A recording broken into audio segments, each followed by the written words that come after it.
वीर पुओ को शेष सम्मान जनाउछि गाँ प्रियजन देउछन्ति शेष श्रद्धांजलि चली अंतिम दर्शन आग्रा ठारे गत जून 4 तारिख में विषाक्त गैस रे आक्रांत एवं मुंडरे शक्त आघात लगी 2 मास चिकित्सा पर प्राण हराइथिबा वायुसेना सर्जेंट स्वराज साहू आज कांदुची पूरा गाँ पुरी जिला अस्तरंग ब्लॉक पाटलदा पंचायत सुंदर गाँव में शहीद का मृतदेह पहुंचा पर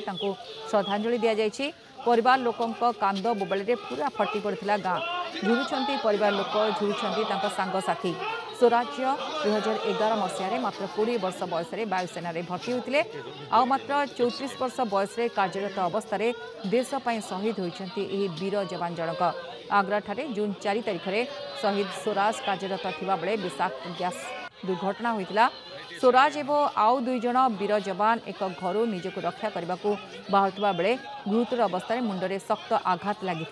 विषाक्त गैस प्रभाव एवं मुंडरे शक्त आघात जो तुरंत मेडिकल भर्ती करा जायथिला। दीर्घ 2 मास है सेठारे चिकित्सा चली गत अगस्ट 7 तारिख दिन 1:30 मिनिट्रे जीवन दीप लिभि जायथिला।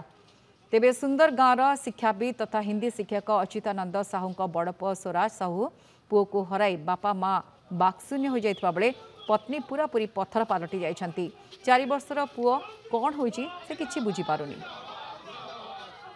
जून 4 तारिख सकाल 8टा बेले ड्यूटी रे थिबा अवस्था रे गोटा पेट्रोल गैस निया लगी तार जो गैस द्वारा तार शरीर इन्फेक्शन होता पुओ चली जाइए मुझे दुख लगुच सहित सी देशपाई तार बलिदान निजक गर्व अनुभव कर देशपाई जीवन दे।